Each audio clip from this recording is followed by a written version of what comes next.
Hello, I'm John Hardy. And I'm Rich Hardy. And this is the first episode of Ask the Hardys. It's a real estate podcast about the real estate process and the ins and outs of home ownership.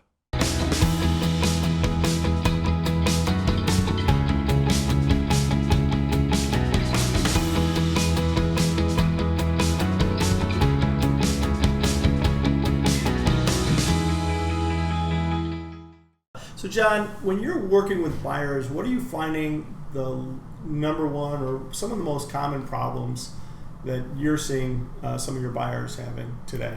I'm going to say the number one problem I see in the lower end of the market or first-time home buyers is that they're not really prepared for home ownership. Okay.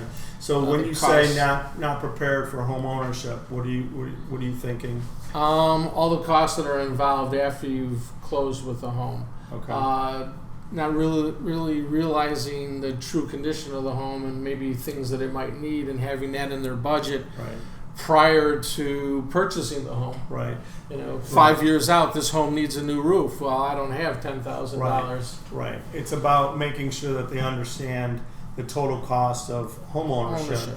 I also find in terms of people feeling like they'll have way more time to do some of these projects, or they're really thinking that their skill set is going to allow them to do a lot more than maybe they can really tackle too. So that making sure that they understand what their true abilities are is also important. When you're talking to them, do they understand the cost associated with some of these repairs? I mean, with our sister company being a construction management company, we're able to talk to them a little bit about that as well. So does that help you when you're working with these buyers? Oh, without a doubt. Okay. So how does it help you? Yeah, absolutely. 35 years of being in construction is certainly prepared, I think, both of us for being an advocate for the buyer. An advocate for the buyer, especially as being, true buyer agents. So, but do you find them surprised at what it costs to do some of these projects? Or what do you think the reaction's been? It's disappointing. I mean, depression. Right. I mean, think about even in our construction, how many people bought houses on all different price ranges only to realize the true condition of the home. So, I mean, I think it's really important that real estate agents learn, more about the condition of a home so that they can help their buyer. Right. Stay away from a home that's going to need $15,000, $20,000 or whatever in repairs in a near period of time, or purchase the home at a discount. That's our goal. Right. That these costs are included in the purchase of the home. It's about aligning value with condition to make sure that whatever they need to do to the home still allows them to be in a strong position going forward. Now, I always say it's okay to buy a home with old windows as long as the buyer understands the condition of the windows of the home that they're buying. Correct. And that goes along with the furnace and the water heater and the flooring. Yeah. I find like a lot of people are excited that there's hardwood floors maybe in a home, but they're not even realizing that there's worn spots like in front of the kitchen sink and through the family room and by the patio door. And really the best path forward would be to refinish the floors, let's say, before they move in. So, being able to kind of pick apart and to kind of drill down onto a particular feature, I think is also important. Also, down payments. I mean, I know we talked about understanding, what it's going to cost to own the home, but really understanding, the amount of down payment. Mm-hmm. And how closing costs, because those could be 2 to 4%. Inspection, earnest money, having your earnest money that you need, having that available, right, and educating them. And the more down payment you have, the stronger buyer you are, especially if a house has been on the market. Right, and I know you're like me. I mean, in terms of making sure that you're going through all these different things with them, in terms of like explaining them earnest money and making sure that they know. That's just making sure that they've got skin in the game.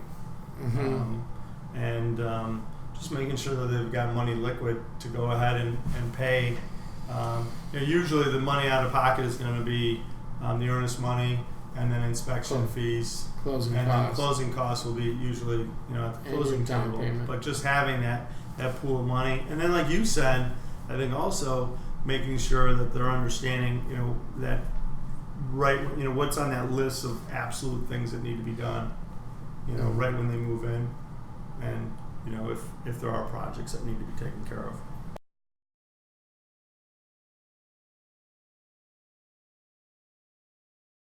I would say most real estate agents, so if you've chosen a real estate agent to represent you, which I think most people should do, and definitely stay away from any type of dual agency. Have someone that's only representing you. An exclusive buyer agent. Exclusive buyer, a true buyer's agent is the best way to go, right. But we know that we're make sure that they've got the designated agency, right. For sure. But most agents have referrals that they could give. We always like to give 2 or 3 just so that we're not, again, steering someone to one company or another. And then every mortgage company has different packages that they can give you, especially like for first-time home buyers. There's tons of things, even the state and the county, and right. There's a lot of Depending things available. What your income level is. Available for first-time home buyers. So make sure your real estate agent can steer you into a mortgage person that has those talents that could, even VA loans. I mean, VA loans can be a total nightmare. It's hard to believe that for our poor vets that we make it that difficult. Right.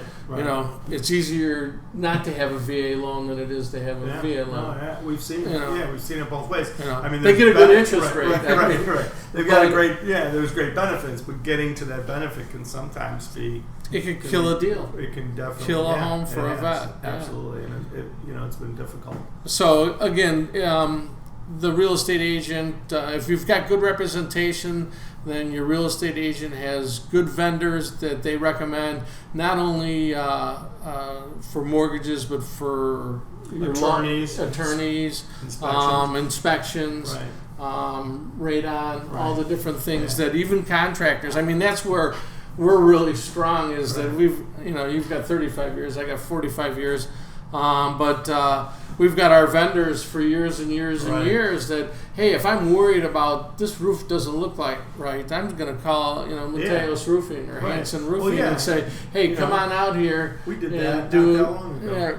Do an inspection on this roof before I make an offer. Right. I want to know what I'm offering on. Right. And if more real estate agents could have that, in their bag of goods, it would make, home purchasing that much better for it would buyers. level the playing field, in terms of, we're walking in, it's buyer beware. We're walking into a home, we get, we might be in there for 15 minutes at the beginning, and in today's market, there's often you got to decide time, right there. Right, you got to kind of decide. If it's a hot one, you got to choose it. So, you've already gone ahead and negotiated on the home, and we've done everything we can, but at the same time, the seller might have lived there for 5, 10, 15, 20, 30 years more, and they know exactly what that house is all about. So if more to your point, if more real estate agents would understand the home's true condition and the bones of the home, then I think that would really level the playing field a little bit more for buyers.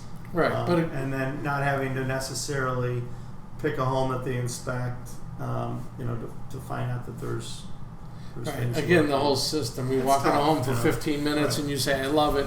Let's make an offer. Right. You know nothing about the home, and you're hoping that the inspection process can save you from a bad decision. Something comes up. But to your point is being able to get tradespeople out there, a carpenter, a roofer. I mean, I brought those pictures back to you not that long ago about that cedar shake roof, and from the ground it looked like it had worn, even though it was only 13 years. But once we were able to blow those pictures up, we were able to see that it was just maybe dirt or sand or something that had kind of gotten itself up onto the roof and made it look like it was worn. So I think that's really important.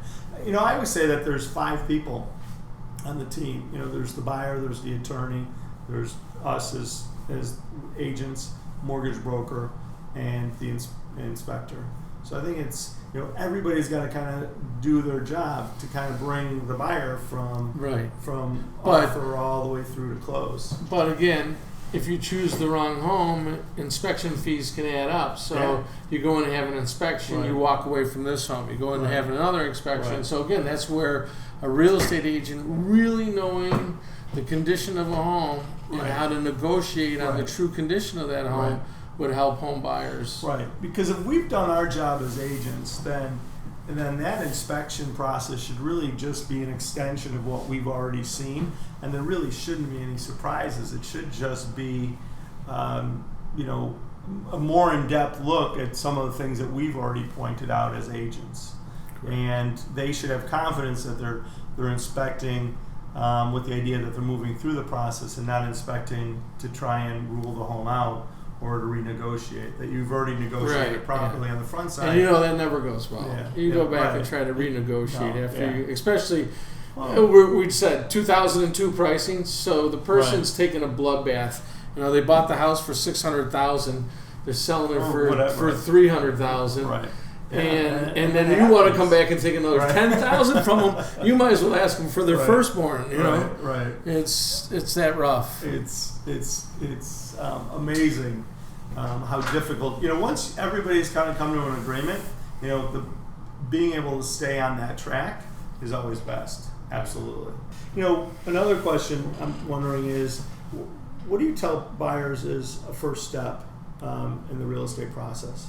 To me, you have to be pre-approved. Right. That's it. What are you looking for? What price range? How do you think the pre-approval helps them in terms of going through that process? It allows them to know what type of home they can afford. Right. Okay. As far as the price of the home, now we throw back in condition into that. It doesn't help them with what the condition of the home is. It's just the purchase price of the home. Right. But it kind of helps. It kind of helps make sure that you're including all the homes, the inventory that's available, making sure that you're not leaving anything out, or you're not including a home perhaps that they're is outside. Right. You don't want to look at a $500,000 home if you can only afford $400,000. Right. Right. Absolutely. Right. Absolutely. Right. So that's why you encourage them to go ahead and get. Without a doubt, I don't really like to work with anyone that hasn't been pre-approved because I'm just spinning my wheels. What am I supposed to show you? Right. Making sure. What's your purchasing power? Right. And then you can kind of decide. Houses that have been on the market longer.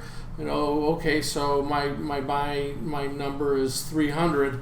Where if it just went on the market, I'm not going to show you a house that's 325 because that person's not going to be in that price range at that point. But if it's been on for 90 days, then maybe a house at 325, that person's willing, to negotiate it to get it to where we're approved for. Right, where the sellers become a little bit more realistic, perhaps. Maybe they priced the house at 325 because they were testing the market or something. So you kind of flesh that out a little bit. Mm-hmm. Right. Yeah. No, I agree with that for sure. And then, are you setting up searches at the same time? Right. And just kind of interviewing the client. Mm-hmm. Seeing what their needs are, what their wishes are, and how the two of them can come together with a home. We know here other than downtown Chicago, the homing industry, the pricing here is hurting. Right. We're at about 2002 pricing for. Yeah, it's amazing. Most of the houses right now on the North Shore. Who would ever think that Highland Park is a deal? Right. And it's a deal. Right. No, it absolutely is. And the other thing, especially with a lot of the first-time home buyers that we're working with, and having them kind of understand like taxes and how much taxes weigh into their ability to buy. Well, and not only that is they're looking at how to really, which is where the pre-approval comes in. It's important too, but understanding where the house is currently assessed at is very important. So with all my buyers, I make sure that they understand, hey, this house is assessed for 25% higher, so our taxes are going to come down. Or, hey, red flags, this thing is appraised for $250, and if we buy it for $350, your taxes are going up 25%. Right. And, of course, taxes aren't don't increase, based on the sale of one home. But at the same time, if that's where that neighborhood is going, then in time those taxes will go up, and they really do go with them. Once you sell, that's now becomes your assessed value. Right. So for maybe it's a short period of time, but 1 year you pay your taxes in the rear. So I also tell my clients that that's a good one too. Yeah. If you're like right now, I have somebody that's looking at a house and the taxes are $11,500, and they can really only afford about $9,000 in taxes, but the taxes are going to come down to about $8,500 once the sale goes through. Right. But they are a year in reverse, so you've got a whole year that you've got to pay that extra $11,500 before you get lowered to your right. Yeah, because in 2019 we're paying 2018 taxes, and you're responsible for those taxes until they get lowered, and there's no guarantee that they're going to get lowered.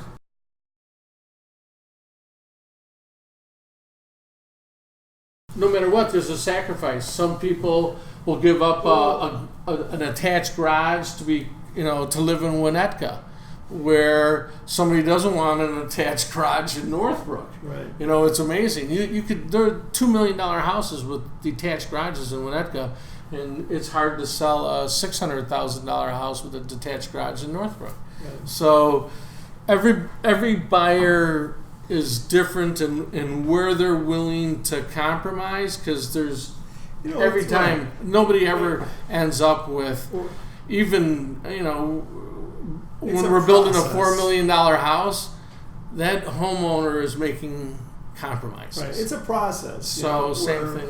Where where you begin and where you end are sometimes so different, and it's really interesting to see the thread and how you kind of go through that process, or how the buyer goes through that process and begins to make decisions about, okay, well, I wanted a basement, but I can see that in order to have the house, I'm a block from a lake. That I can't have that I can basement. afford, right? All right, yeah. Or setting their goals in a certain price range, and then kind of massaging that in order to kind of maybe making sacrifices in other areas of their life, in terms of being willing to drive a little bit further or whatnot to get more house, a bigger house. A lot of people. And stuff. But they might start out by the lake, and they might end up looking away from the lake, and then kind of end up in the middle somewhere, because that's kind of has everything. It's all about boxes and checking off those boxes. And once those boxes are in the right order, that seems to be the house. Because I've seen people that wanted 4 bedrooms, but gosh, this house is so perfect. Right. The 2 boys are going to share a bedroom. This is what we're going to do, because we are, a block from the lake. Right. There's a certain sense, though, also when you walk through the front door, the right home, and sometimes it doesn't even, align with where they started. I know our mom. She said she'd never own a house with a flat roof. Absolutely. And you talked her into looking at that house in Highland Park a long time ago, and it had a flat roof. But we were able to prove to her that the flat roof was okay. If it's installed properly, it was maintained properly, flashed properly. So it happens. That's something our own mom had to say that she would do something different than she ever thought she would do. So it's a wild world, and I just wish that somewhere in our training, we're lucky again because we have construction as our background. Absolutely. I mean, being able to walk people I wish through somewhere in the state's training that they could do some sort of classes to help people better understand conditions. Gosh, this house is low. All the neighbors' water is going to this house. Yeah, absolutely. Gosh, what am I going to? How important it is, or even like I like showing homes like during the heat of the summer and the cold of the winter, because those extremes. Or right after a 5-inch rainfall. Where everybody loves seeing icicles hanging from the gutter line, but we both what does know, that tell you? Both know that The house doesn't breathe properly. Right, absolutely. There's heat loss. Right, there's heat loss and too much condensation. Right, and it can lead to other things. Mold. Right, definitely. Standing up black mold up in the attic that needs to be addressed. And that's become more and more common too when we have inspections of homes. Yeah, looking at homes that have mold now. And when you're showing a home, you're not always able to get into some of these nooks and crannies like the attic necessarily, but having that inspection is key. Yeah. So I really hope that this first one went well to the world out there. Yeah. So I don't know what world's out there, right? but it's out there somewhere, right? In the future, we'll continue to talk more about condition. The real estate process, and we hope that you've enjoyed this and look forward to upcoming episodes. Yes. Okay. Right. So I'm Rich Hardy. I'm John Hardy, and we're the Hardy Realty Group, exclusive buyer agents from Highland Park, Illinois. Ciao. Have a good night.